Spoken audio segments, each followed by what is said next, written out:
The Isthmian Games were celebrated in the city of Corinth. They were a kind of Olympic Games in honor of Poseidon. The contestants would compete in different events, but the chariot race was the most prestigious. The best drivers took part in the sport. Among them was Phaethon, son of the Titan Helios, with the nymph Clymene.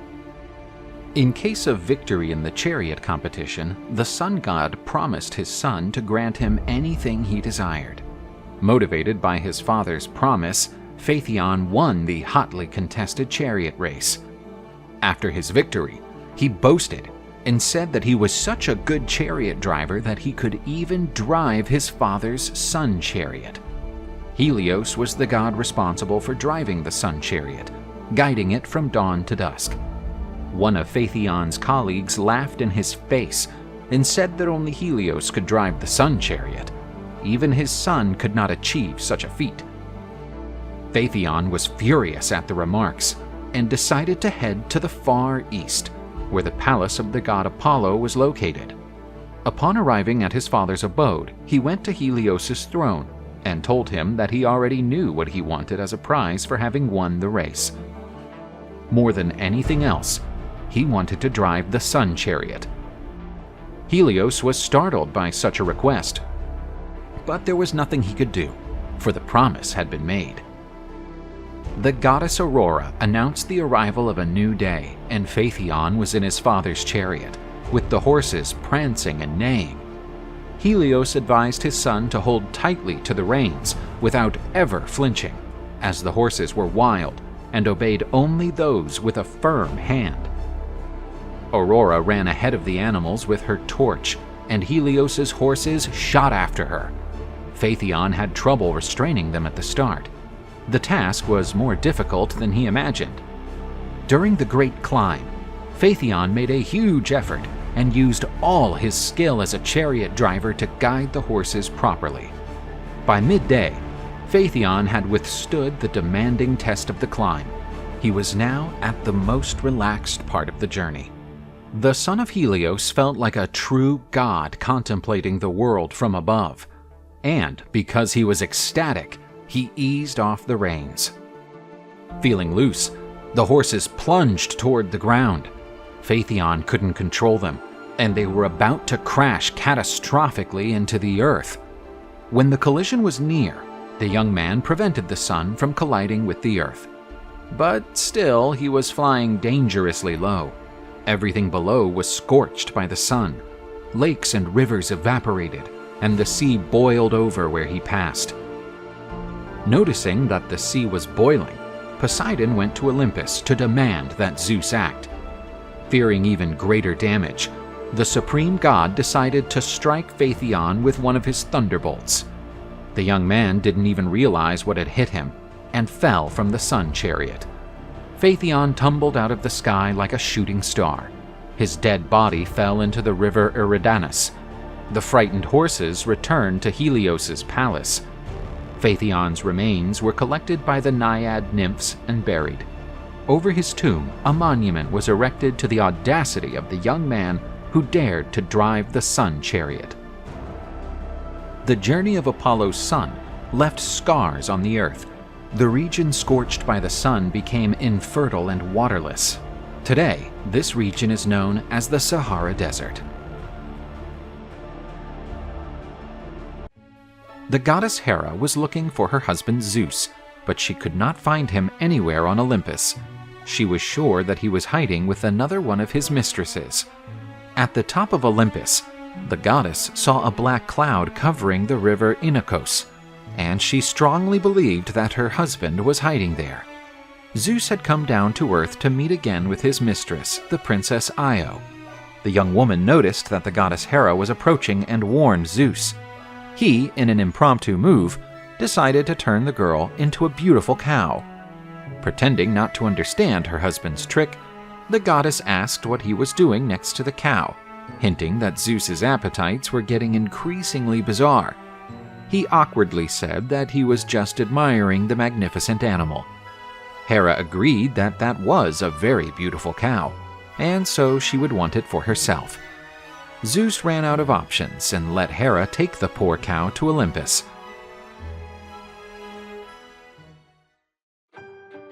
Upon arriving at Olympus, the goddess called her lackey Argus, a creature with 100 eyes. She told him to take the animal to a distant place and to watch over it constantly. The monster took the beautiful cow to Egypt, hidden from everyone. He released the animal there, keeping it under constant surveillance. Even when resting, Argus kept some of his eyes open, watching the cow-shaped nymph. After learning of Io's disappearance, Zeus asked Hermes to find and kill the creature that had taken her. Hermes scoured all the pastures, fields, and even swamps, searching for Zeus's missing little cow. Finally, the light god found Argus watching the nymph as she grazed. The god decided to disguise himself as a sheepherder and sneak up on the two. Hermes was playing the flute, and the melody pleased the creature. Argus asked the shepherd to come closer, for he had loved the music. The god played the instrument, and noticed that the monster was increasingly relaxed. His eyes began to close, but many were still open. Hera's lackey asked what the story of the instrument was. The clever Hermes decided to tell the story of how the god Pan invented the syrinx flute, and narrated it as if it were a bedtime story. When the creature closed his last eye, Hermes jabbed him with his caduceus, which had the power to put anyone struck into a deep sleep. The god took his sword and decapitated the monster. The nymph was free, but still had the form of a cow. Hera, upon learning of the death of her faithful servant, decided to honor him. She placed each of his eyes on the feathers of her royal peacock, and she decided that the nymph would not get away with it. So she ordered the Furies, the entities of revenge, to torment her constantly. From that day on, the poor cow was pursued by a cloud of flies, which would not leave her alone. Tired of the harassment of the flies, the cow collapsed, and with her mooing, she begged the gods to put an end to her suffering. Standing before Hera, Zeus said that if the goddess withdrew her punishment of Io, he would never look for the princess again.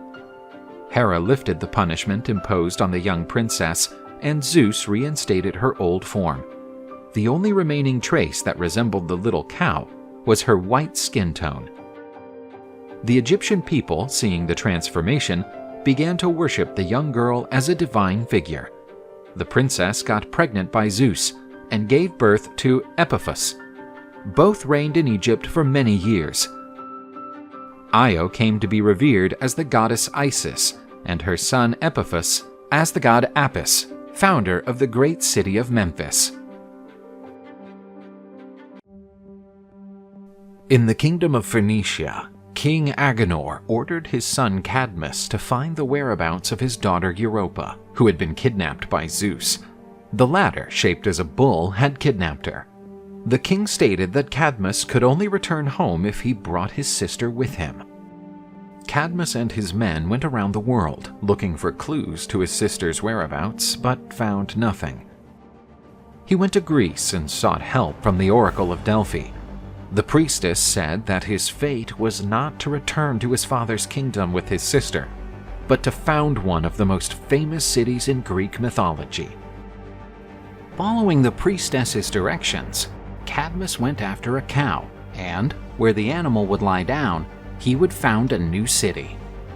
The cow laid down, and Cadmus said that there the glorious city of Thebes would be established. Cadmus ordered the men to go to a spring near a cave to fetch water for the new settlement, but there was a terrible beast inside the cave that attacked and killed Cadmus's envoys. After long waiting for his men to return, Cadmus put on his lion-skin cloak and went in search of them. Cadmus was horrified by the gruesome scene he saw. A terrifying dragon had annihilated and torn his men apart. Although he had never encountered such a creature, Cadmus was not afraid, and faced the beast to avenge his comrades. Cadmus was almost devoured by the beast when the dragon drove its fangs into the hero's lion cloak. He reacted and drove a spear into the beast's belly, which howled in pain. Cadmus dodged a deadly poisonous blast from the beast. As the creature caught its breath to release another venomous spurt, Cadmus threw another spear at the beast. Cadmus's spear entered the monster's mouth and pinned the creature's head to the trunk of a tree. The dragon died, and Cadmus avenged his compatriots. Despite the victory, Cadmus lost all his men to the monster. He was desolate. Athena came up behind him and told him to pull out the dragon's teeth and plant them in the ground. Armed men sprang up in the places where the dragon's teeth had been planted. To Cadmus's surprise, these warriors began to fight fiercely among themselves, and a great brotherly bloodbath ensued. Only the 5 best warriors remained, who knelt before Cadmus, their new king, helping him to build the new city. The gods graced Cadmus. He was offered the hand of the goddess Harmonia, daughter of Ares and Aphrodite. Cadmus and Harmonia gave birth to the legendary Theban royal house, and their descendants made their mark on Greek mythology. Aphrodite was known for having many lovers. One of them was Hermes, a messenger god. From this union would be born a child named Hermaphroditus, after both parents. The child was raised by the nymphs at the foot of Mount Ida. From an early age, the child displayed the divine beauty inherited from his parents. When he was no longer a child, he left Mount Ida to discover the world. Wherever he passed, he drew attention given his physical beauty. After one of his hunts, he stooped down to cool off in the waters of a pond. And suddenly, Salmacis, the naiad nymph, appeared, delighted by the young man's beauty and yearning to join him. Hermaphroditus rejected the nymph, but Salmacis would not give up easily. The young man went into the waters of the pond to cool off, not realizing that the nymph was still on the prowl. Hermaphroditus was taken by surprise when the aquatic nymph jumped on him. The young man could not escape from Salmacis, for water was the natural element of the naiad nymphs. The nymph asked the gods that she and the young man become one, becoming united forever. The gods accepted her request, and the bodies of Salmacis and Hermaphroditus started to join together. The nymph and the young man now shared the same body, blending male and female features. This new intersex being was misunderstood by other people. For this reason, Hermaphroditus was viewed with suspicion and felt great shame.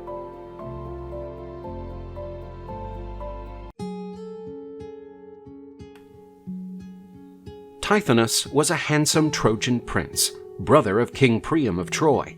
By chance, he met the beautiful goddess of the dawn, Aurora. The goddess and the young human immediately fell in love. But Aurora was worried that Tithonus was immortal, preventing them from living together forever. She then asked Zeus to make him immortal. Aurora got her wish, but forgot to ask for the gift of eternal youth. So Tithonus continued to age. Tithonus could only speak like a baby when he was 150 years old. Many centuries passed, and Aurora locked her husband in a room. Tithonus was still alive, but all that remained of him was a dried-up husk of the man he used to be. The blessing of living forever had turned into a curse.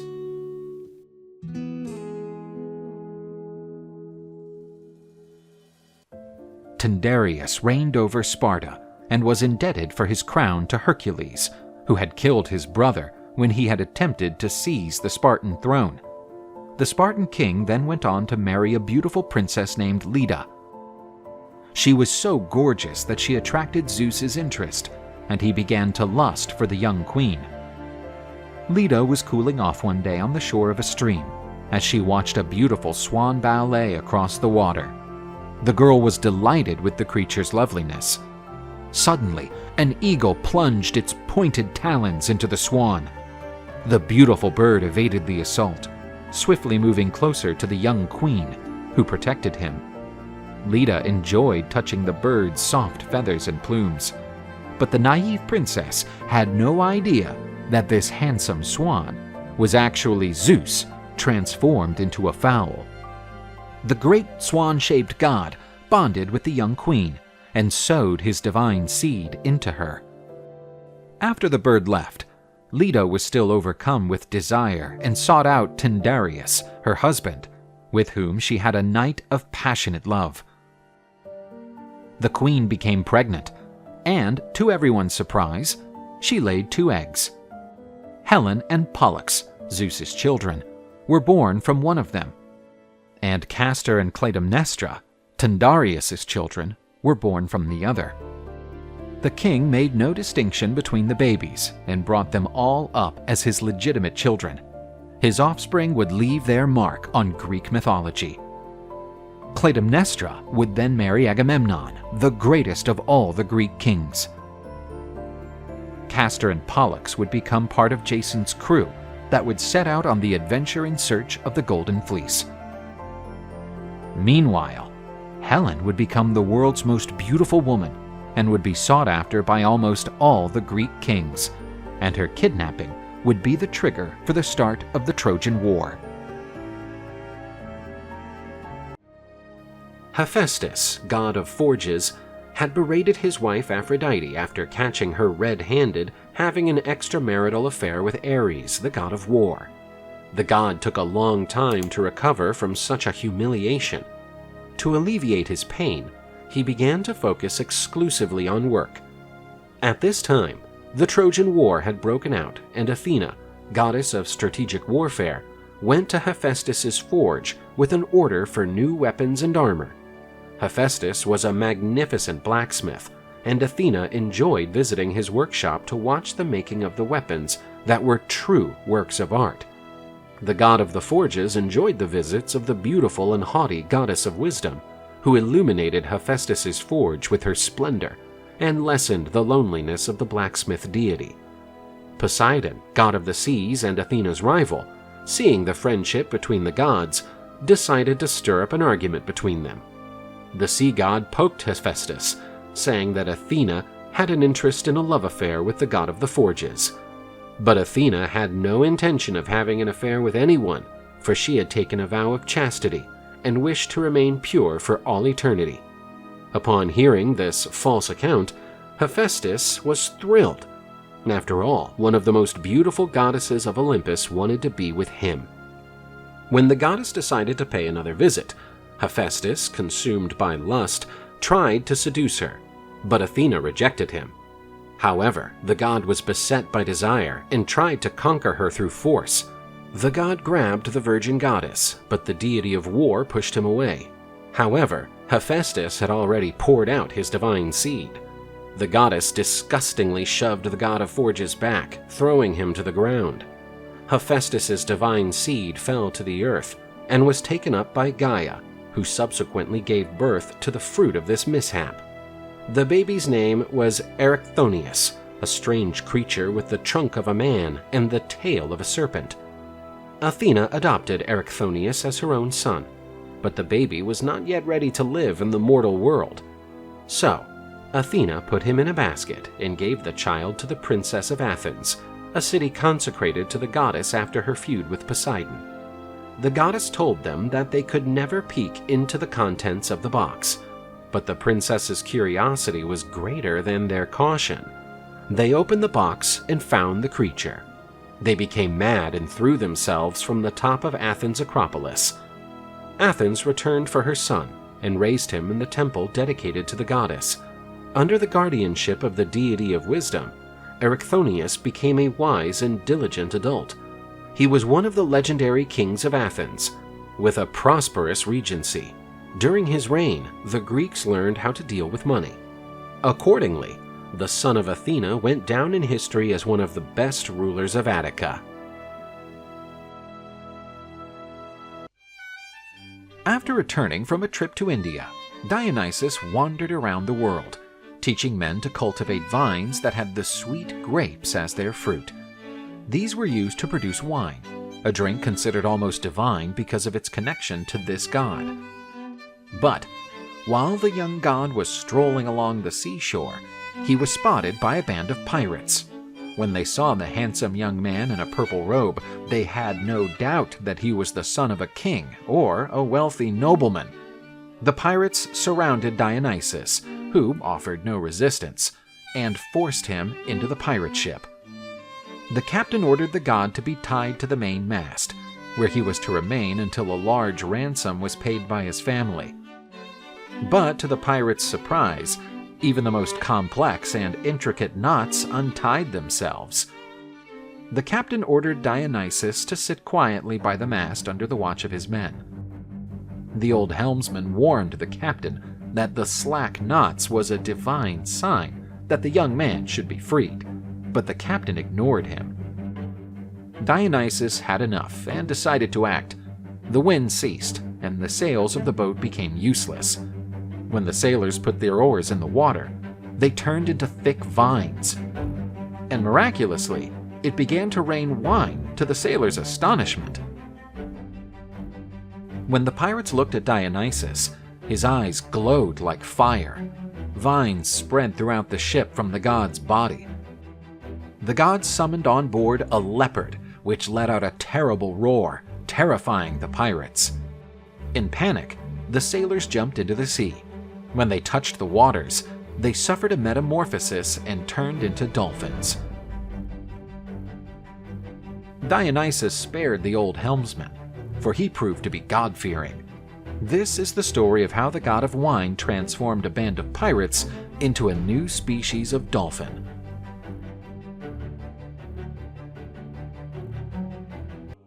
Clytie was a beautiful nymph in love with Helios, the sun god.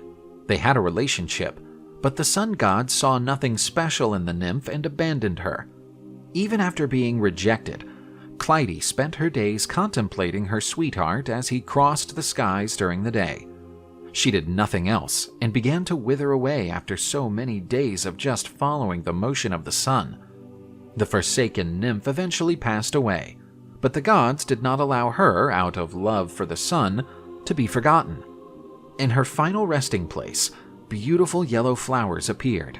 Just like the nymph Clytie, they were always turned towards the sun while the god was crossing over it. This flower became known as the sunflower. Hyacinth was a young man of great beauty. His beauty was so immense that he even attracted two deities. One of them was Apollo, the god of music and prophecies. The other was Zephyrus, also known as the West Wind. Hyacinth was amused by Zephyrus. He flied across the sky alongside the god, piercing the clouds. With Apollo, the youngster rejoiced with the songs played by the brilliant god. The boy and the god became quite intimate. Hyacinth spent his days beside the god of music, doing all sorts of things. Realizing that he had been left out, Zephyrus started to nurture a great grief in his heart. One day, Apollo and Hyacinth decided to throw the discus. After preparing himself to throw it, Apollo launched the disc with incredible strength. The disc reached a stunning height. Hyacinth was ready to catch it, which descended at high speed. But the jealous Zephyrus blew the disc away, suddenly changing its trajectory. The disc fell to the ground, and after the rebound, hit Hyacinth's head with violence. Apollo ran to rescue the boy, whom he treasured so much. The god tried to use his powers to save Hyacinth's life, but not even the mighty Apollo could change Hyacinth's fate, traced by the Moirai. The beautiful boy died in Apollo's arms. Beautiful flowers started to sprout where Hyacinth's blood drops fell. Apollo felt guilty for ending Hyacinth's life at the peak of his youth, and in tribute to his friend, the god wrote his most beautiful songs, which were also the saddest and most melancholic. But with the arrival of spring, the god rejoiced, because the beautiful flowers born of the young's blood reappeared, and these came to be known by the name of Hyacinth.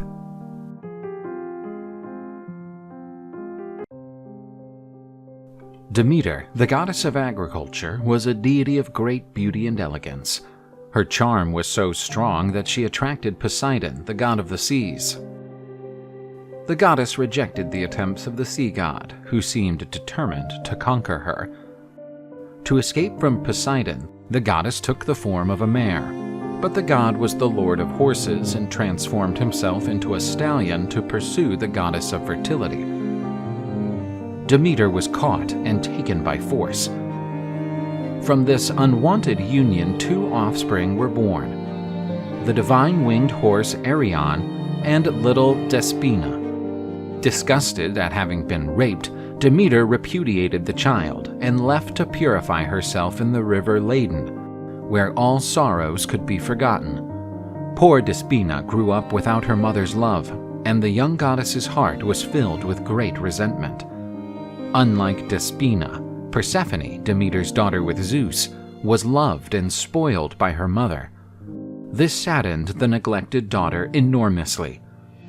When Persephone left to meet Hades in the underworld, Demeter was always saddened and neglected her duties as goddess of agriculture. Despina would take advantage of this moment to destroy her mother's work. She generated frost that ruined the crops, and during the winter, the snow made the fields barren. She also froze rivers, lakes, and inlets to punish her father. Even though she had an icy heart, she found a loving partner in Boreas, a deity who represents the icy north wind. When Persephone, the goddess of spring, returned after a period in the underworld, she saw that the flowers, which she had cultivated with so much love, had been destroyed. And this is how she learned of the existence of Despina, her sister. Persephone and Despina met, and despite being goddesses of opposite natures, there was no room for disagreement between the sisters. They became friends, even with opposite tasks. Despina, the goddess of winter, was traveling the world taken by her husband Boreas. He, with his icy wind, announced the arrival of the new season. Hebe, the goddess of youth, was the daughter of Zeus and Hera. She was also a deity connected with housework. One of her jobs was to be a cupbearer at the banquets on Mount Olympus. Hebe served the nectar of immortality to the gods. In a stroke of fate, one day Hebe stumbled and dropped all the sacred nectar. The other gods could not contain their laughter. But Zeus didn't like this at all, and decided to dismiss the goddess of youth from her role of serving the gods. Hera did not like Hebe being demoted from the nectar and ambrosia distribution. She warned Zeus not to choose one of his mistresses for Hebe's place. Zeus assured the goddess that no woman would take the place of the goddess of youth. Out of ideas, Zeus began watching the men, looking for someone capable of filling the open spot. Suddenly, he saw Ganymede, Prince of Troy, who was helping to shepherd the royal flocks. Ganymede had an almost divine beauty. Perhaps there had never been a mortal as beautiful as he was. Zeus decided that someone with such beauty was not meant to live among men. The presence of that gem would further enrich the abode of the gods. The supreme god took the form of an eagle and descended to earth to abduct the beautiful Ganymede. The eagle surreptitiously flew over the young man. After descending toward him, the great bird grabbed Ganymede by surprise. The beautiful young man was gently carried by the divine bird toward Mount Olympus. Ganymede stood before the gods of Olympus. They were impressed by the beauty of the mere mortal. Zeus presented him as a substitute for Hebe in the celestial banqueting duties. Ganymede had the prestigious responsibility of serving nectar and ambrosia to the gods. The young man was also given the gift of immortality, retaining his youthful beauty forever. Ganymede was highly regarded by the gods, who valued the excellent service provided by the young man. Only the goddess Hera was not particularly fond of the cupbearer. She was jealous of the long periods that Zeus spent with the handsome young man. But Zeus's wife was not the only disgruntled person. The king and queen of Troy were extremely saddened by their son's disappearance. To lessen the pain of Ganymede's parents, Zeus created the constellation Aquarius, represented by the figure of young Ganymede. As they looked up into the sky, the parents knew that their son was in an honored place beside the gods of Olympus. Kairos is a time-related Greek deity, as opposed to Cronus, who is considered the god of time. Kairos is considered the deity of opportune time, or the right moment. This is why he is also considered the god of opportunity. The Greeks used to believe that everything had its right time to happen, but major opportunities happen only a few times in life, and they can pass very quickly. Kairos had a long top knot, while the rest of his head was hairless. For this reason, the ancient Greeks believed that, when the god came along with a great opportunity, one ought to seize it immediately. If you let the opportunity pass by, you cannot grab it, and the great opening will be lost forever.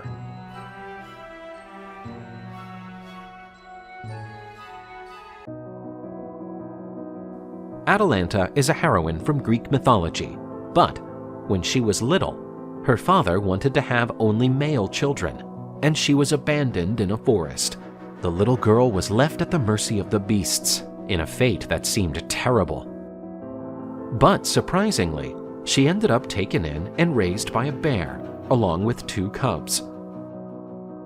When she was still a child, she was found by hunters, who decided to raise her from then on. From a young age, Atalanta showed an innate talent for hunting. She joined the hunting pack that followed the goddess Artemis. Atalanta's father, regretting having acted incorrectly against his only daughter, asked her for forgiveness. The young girl went on to attend her father's court. Her father, Sconius, king of Cadmes, was very proud of his daughter. She was known to be faster than a roe deer. Atalanta became even more famous after attending the Caledonian boar hunt. This ended tragically with Meleager's death. After this event, Atalanta was given a prophecy. If she were to marry, her life would go into ruin. But Atalanta was beautiful and the daughter of a king. She had hundreds of suitors. Her father, fearing his daughter's fate, prepared a plan to protect her. Whoever beat Atalanta in a race could marry his daughter. But if the suitor lost, he would have to pay for his defeat with his life. Despite the heavy penalty in case of defeat, many put their lives on the line to marry Atalanta, but they all died. After the demise of so many suitors, the king believed that his daughter was safe. But there was still a young man named Hippomenes. He was known for running very fast. Atalanta had met him already and knew that he could run at a faster speed than she could. But she also knew that he was unable to maintain that speed for very long. The young Hippomenes was in love with the beautiful Atalanta. At the temple of the goddess of love, he asked Aphrodite for help to seduce the young woman. The goddess appeared with golden apples and gave him instructions to follow during the race. It was time for the contest. The couple prepared for the start. Hippomenes took the lead, but Atalanta was not worried. She knew that the young man would not be able to keep up the pace for long. Hippomenes began to lose speed, and Atalanta was about to overtake him. At this moment, Hippomenes took out of his bag a golden apple, which caught the girl's attention. He dropped one of the apples on the ground. Atalanta, impressed by such a precious thing, bent down to pick it up. The young man managed to distance himself. But after picking up the apple, Atalanta ran even faster. The finish line was near, but Atalanta drew closer to Hippomenes, quick as an arrow. Just as Hippomenes was about to be overtaken, he dropped another apple. Atalanta could not resist the urge and bent down to pick up the fruit. Hippomenes crossed the finish line first. Fulfilling his promise, the king gave his daughter's hand to Hippomenes. Hippomenes and Atalanta got married. But, contrary to the prophecy, everything seemed to go well. However, the couple forgot to thank the goddess Aphrodite for allowing that union, and the deity did not like ungrateful people. The goddess decided to punish them and fostered lust in the couple. Unable to control their instincts, they had sex inside the temple dedicated to Rhea, mother of Zeus.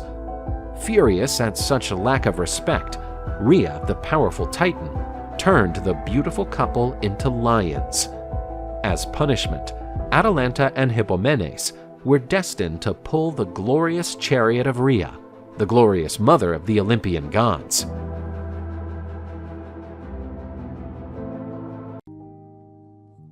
In one ancient Greek kingdom, at a time when the gods still roamed among mortals, 3 beautiful princesses dreamed what their future husbands would look like. Mine will be very rich and will cover me with the finest silk and the most beautiful jewels. My husband will be a famous general, and he will show me as his most remarkable achievement. And you, Psyche, what will your husband look like? All I want is a love that will lift my spirit. So cheesy. The 2 sisters were beautiful, but Psyche was certainly the most beautiful, so beautiful that she attracted everyone's eyes, making her sisters jealous. People from faraway kingdoms traveled long distances just to gaze at the famous princess. "Behold, the most beautiful creature who ever set foot on earth!" Psyche was worshipped as a true deity, and the tributes previously paid to Aphrodite, the goddess of beauty, were now addressed to the young and beautiful princess. The offended goddess, caught in anger, watched the parade that followed the princess, while her temple was empty. Aphrodite gathered her son, Eros, the god of love and passion. Dear son, this mortal who thinks she is on the same level as the gods must be punished. Through your arrows, make Psyche fall in love with the hideous creature. As night fell, Eros went to the royal palace and stealthily entered Psyche's room. Psyche was sleeping in her bed. Curiously, Eros approached the princess to see if she was really that beautiful. The god was overwhelmed, as the beauty of Psyche was truly splendid. The fact that my mother is jealous of this mortal being is no coincidence. Her beauty can eclipse the most beautiful among the nymphs and goddess.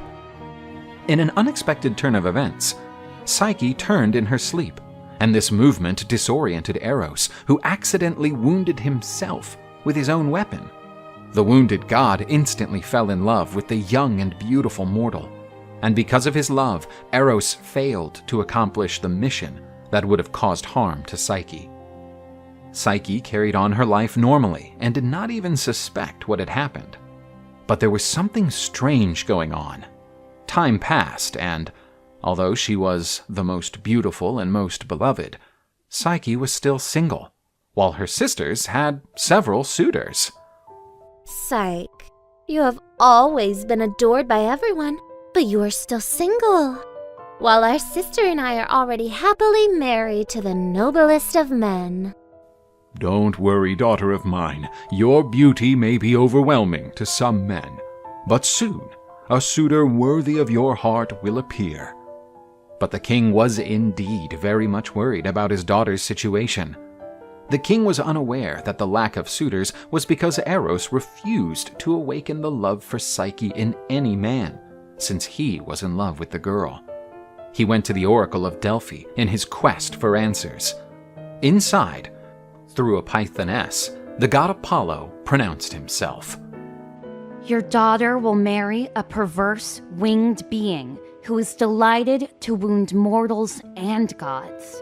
The princess shall be left on the edge of the abyss in matrimonial attire, where she shall be delivered to this terrible creature who will cause her death. Apollo was referencing Eros, the god of love.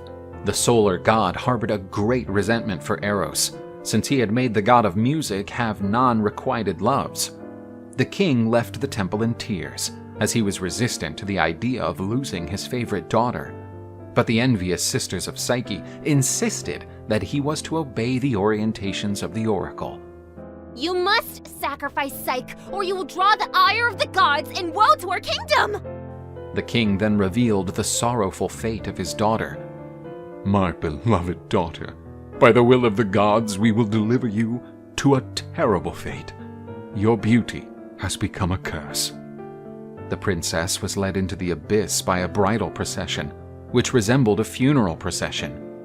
Psyche, hearing her parents' lamentation, did not hold back. Why do they now bemoan my fate?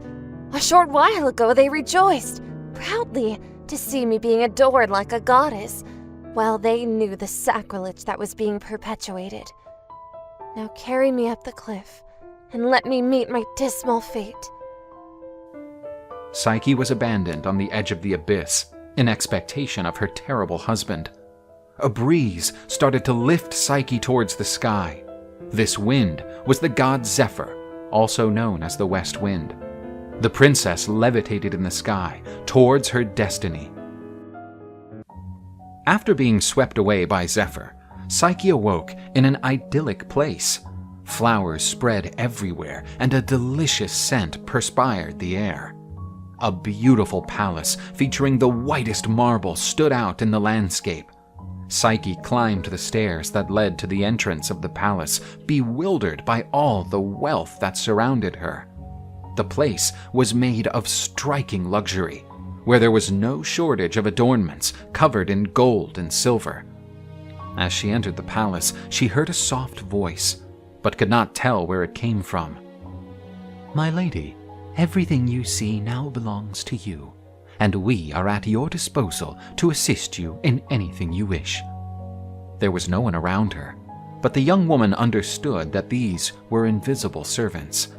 They helped her in the bath, at meals, and sang and played beautiful songs. Now you shall go to your room and wait for the arrival of our master.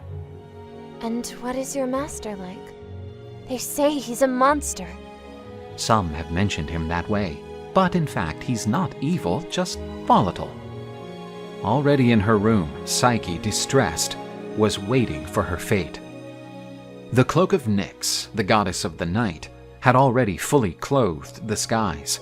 The room was in utter darkness, and it was impossible to see any shape, when Psyche felt that something had crept in through the window. The lady felt the presence of her new husband, and could feel his breath on her neck. The young woman was tense and had no idea what would happen. Against her expectations, she had a night of sublime pleasure, and her new husband treated her with much love and affection. When she awakened in the morning, her husband had already left, and due to the darkness of the previous night, she could not have any glimpse of her companion. Psyche spent the day getting to know the facilities of her new residence, but she kept thinking about when she would find that mysterious creature again. The night arrived, and Psyche was already waiting for her husband. The couple met and loved each other on countless nights. On one of those, Psyche couldn't resist and asked, My love, why do you always hide in the shadows? I would so much like to know how you really are. Isn't the love we share enough? All I'm asking is that you don't try to see me. In the darkness, we are equals. I'm sorry if I annoyed you. That wasn't my intention. Psyche decided to respect her husband's request and stopped touching the subject. Time passed, and despite being very happy, Psyche missed her family. Husband of mine, I miss my family so much, and it hurts my heart to know that they think I am dead. I beg you to let me visit her. Eros accepted Psyche's request because, according to his thoughts, if she decided to return after having been released, that would be the ultimate proof of her genuine love. My beloved daughter, I thought I would never see you again. Psyche's relatives were surprised with the girl's return, whom they thought they would never see again. And the return was triumphant. Psyche was adorned with the most beautiful jewels. She looked like the richest of queens. How is your life with your mysterious husband? It couldn't be more wonderful. He is sweet and does everything to please me. Her jealous sisters did not believe the stories Psyche told while she distributed beautiful gifts to her relatives. Everything about our sister tends to be too much. I don't think everything she says is really that gorgeous. You don't have to believe me. Come with me, and you can see for yourself. Zephyr, the wind from the west, led Psyche and her sisters to the heavenly palace. When they got there, they realized that everything their sister had said was true. But this only made her sisters more jealous. The envious sisters decided to poison Psyche's relationship. I know that everything seems wonderful, but don't you remember what the oracle said? You married a monster, and he will be responsible for your death. Do this. When you sense that he is sleeping, take a knife, turn on a light, and after seeing the monster, cut his throat! Her sisters departed, but seeds of distrust had been planted in Psyche's heart. The night came, and her husband was already asleep beside her. The young woman took a knife and lit a lamp. As she approached her bed, Psyche realized that this was not a monster, but a young man with divine beauty. The young woman moved closer to contemplate her husband's breathtaking beauty, and concluded that he could only be a god. But a drop of hot oil accidentally fell from the lamp, and it hit Eros's chest, who awoke, frightened by the burn. And he faced Psyche, wielding the knife. How can you be such a fool? Is this how you repay my love? Thinking that I'm a monster and wanting to slash my throat? Forgive me, my love. I know I made a mistake, but we can make this right.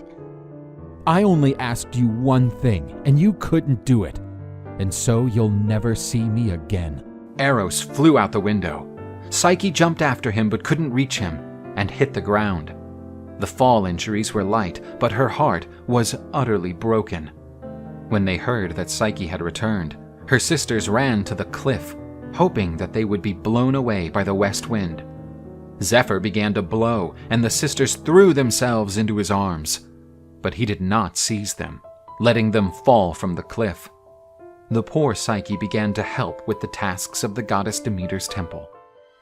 In Demeter's temple, Psyche accomplished all of her tasks with utmost dedication. But all this work was not enough to make the young woman stop thinking about her lost love.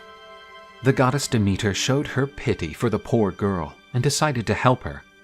Poor Psyche. I feel sorry for your pain, so I give her the following advice. Go to Aphrodite's temple and offer yourself to the goddess with humility and submission. Then you will soften the goddess's wrath, and perhaps you will be able to win back her love. Who am I not to follow the advice of such a wise and benevolent goddess? Psyche went to the goddess of love's temple, and she had no idea how she would be welcomed by the former mother-in-law. The young woman was met with great distrust by Aphrodite. What is the most obnoxious and disloyal of creatures who have walked on this earth doing in my temple? I humbly throw myself down before the goddess of love and put myself at her service in search of forgiveness. Do you believe that you will be forgiven easily by me, after robbing my honors and hurting my son? To purge your sins will be very painful, and you will have to do the most difficult jobs, which may cost you your own life. I will do anything to at least have a small chance to get your forgiveness and win back my love. Aphrodite chose to burden Psyche with painful tasks. As a first assignment, Psyche would then have to go to the grain barn and separate the different varieties, which were thoroughly mixed. The difficulty of such a task would have overwhelmed even Hercules. The god Eros, who secretly observed everything, made ants help Psyche in her task. This way, the young woman accomplished her work in record time.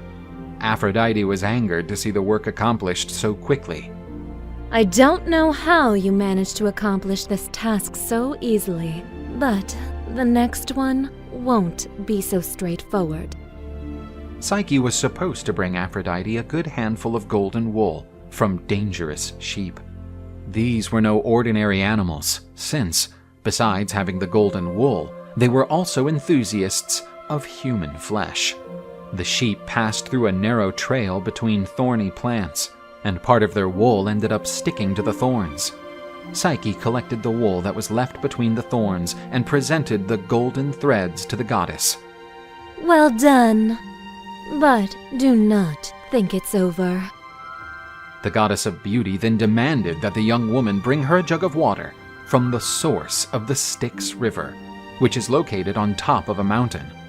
The task was seemingly impossible to achieve, but Zeus ordered his eagle to collect the water from the source and deliver it to Psyche, and so one more job was accomplished. I admit that you have been able to accomplish these tasks by conquering the mercy of the gods, but your next job will have a price that only you can pay. The hassle you've caused me has exhausted my beauty, so I demand you go to the kingdom of Hades and ask Queen Persephone to fill this box with beauty so I can restore my splendor. And then you shall have my forgiveness and blessing to reunite with my son again. Psyche knew now that her end was near, and she knew of no other way to enter the underworld than to take her own life. The young woman was ready to jump from the top of a tower when she heard a voice like a ghost. There's another way. I'll tell you the route and how you can overcome the obstacles known as Charon the ferryman and Cerberus, the three-headed dog.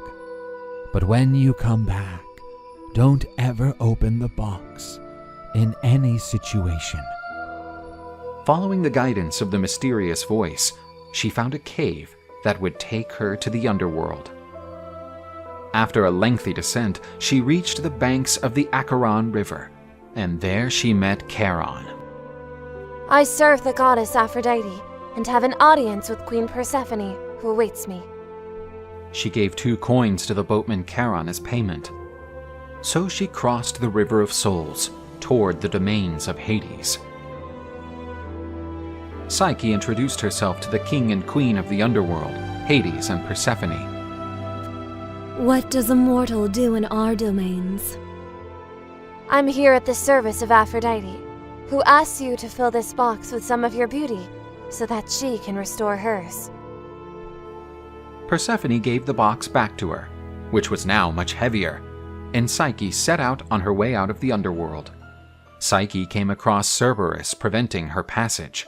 However, she had taken with her, guided by the mysterious voice, barley and honey bread soaked with a sleeping pill.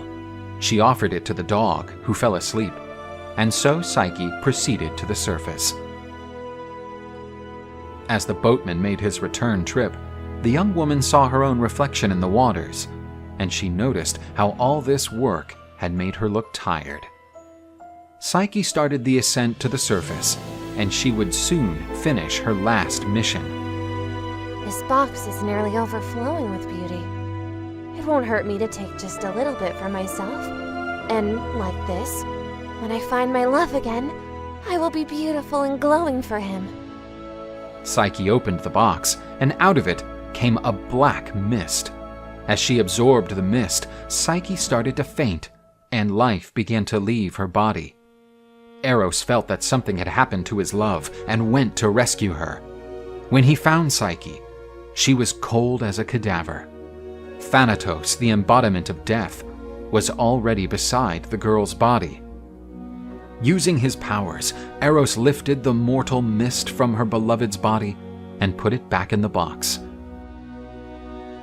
Psyche awoke in Eros's arms and said, My love, I feel now that I can finally look you in the eyes without risking losing you.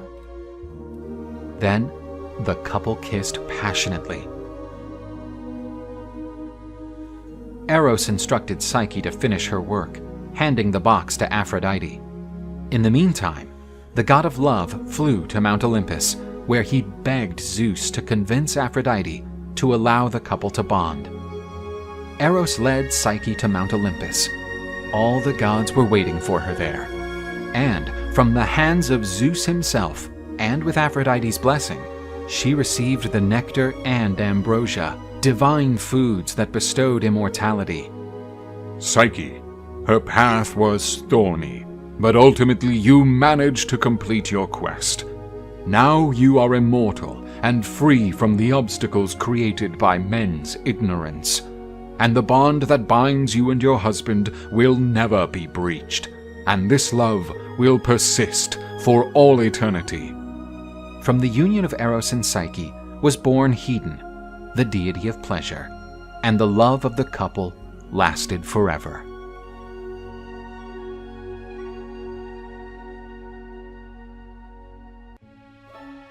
A queen bee went to Mount Olympus to pay homage to Zeus.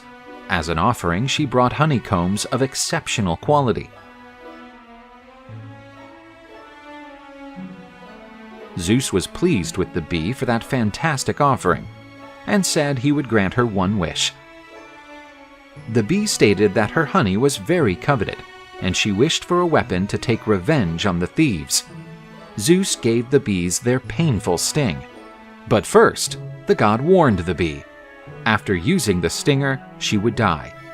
After all, he who acts out of revenge and wishes evil is rewarded with that same evil in return.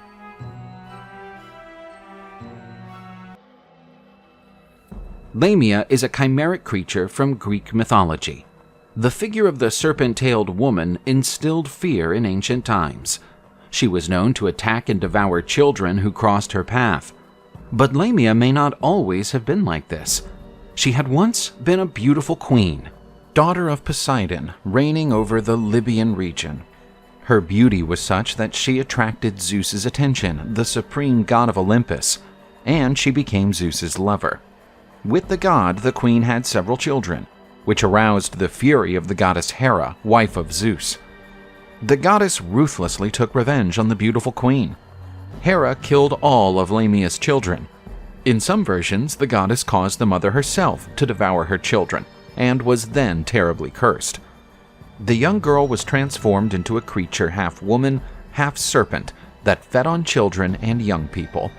As if this were not enough, the goddess still made it so that Lamia could not close her eyes. The image of the death of her children was always present, and she would not be able to rest.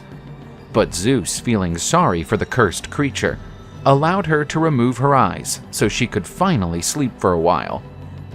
Over time, the myth of Lamia changed, and she came to be identified as a vampiric creature.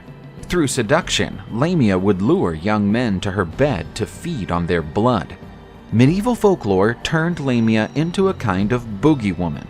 Her story was told to frighten children. Despite being a figure that has lost relevance over the centuries, Lamia still arouses fear and fascination.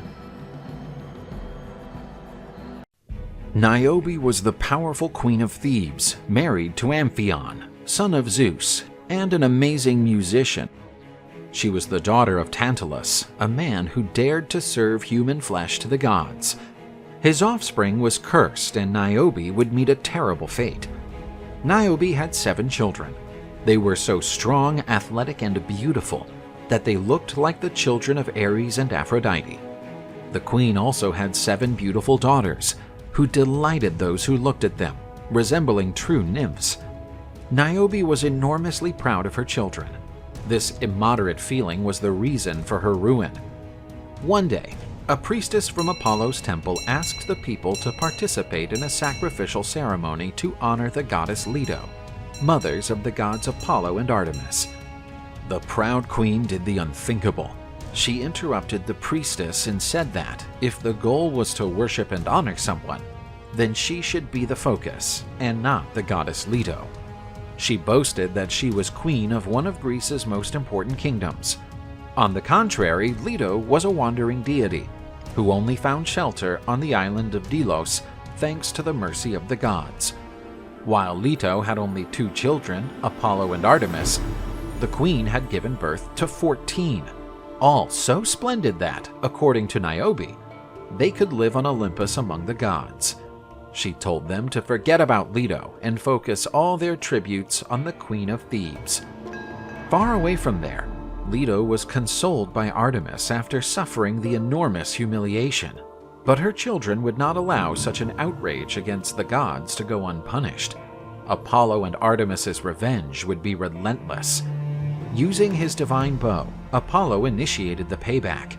With terrible arrows, he went about slaughtering Niobe's male children. All 7 sons of the Queen of Thebes fell after being struck by the shining god's arrows. Niobe was horrified to see all her sons dead and fallen at her feet. But this punishment was not enough to make the queen understand that a mortal cannot compare herself to the gods. Niobe, even after losing her 7 male children, said that she was still superior to Leto, for she had 7 magnificent daughters, while the goddess had only 1. So Artemis carried out the god's vengeance on the insolent mortal.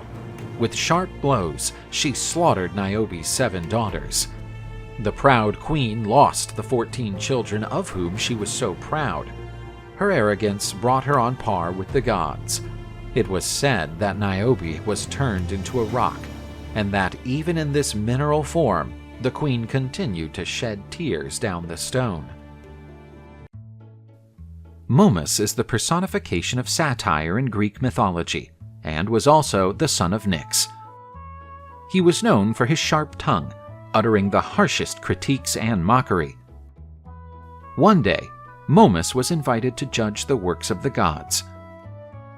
Poseidon had created the bull, and Momus told him that he was a fool for not putting the horns below its eyes. This would have allowed the animal to see where its horns were pointing. Athena had created the first house, and Momus criticized it, saying that if it had wheels, it could be taken anywhere along with its owner. He also criticized Hephaestus for creating Pandora without a visible heart so that men could understand her feelings. He also commented on Zeus's infidelity to Hera, as he seduced goddesses and mortals. Zeus expelled him from Olympus, because he who has no talents only knows how to criticize what others do. The ancient Greek fable recounts that a cat eventually became deeply in love with its owner. The cat wanted nothing more than to be made into a real woman. She went to Aphrodite's temple to pray to the goddess of love, asking the goddess to fulfill her wish. Aphrodite was moved by the love this cat had for his owner and decided to help her. The goddess of love turned the cat into a beautiful young woman, so beautiful that no man could resist. The boy immediately fell in love with the woman-shaped cat, and it wouldn't be long before they were married. On their wedding night, however, Aphrodite brought a mouse into the couple's quarters to see if the cat's makeover had been complete. Instead of screaming as expected of any woman, the girl began to chase the rat. She jumped on it and took it, but the worst was yet to come. The girl gobbled up the rat with sheer voracity, much to her husband's astonishment. Aphrodite understood the mistake she had made.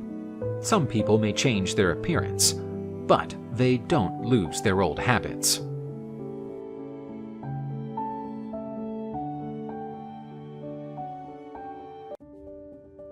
Castor and Pollux were twin brothers. They were the sons of Leda, queen of Sparta, who had been visited by a swan-shaped Zeus.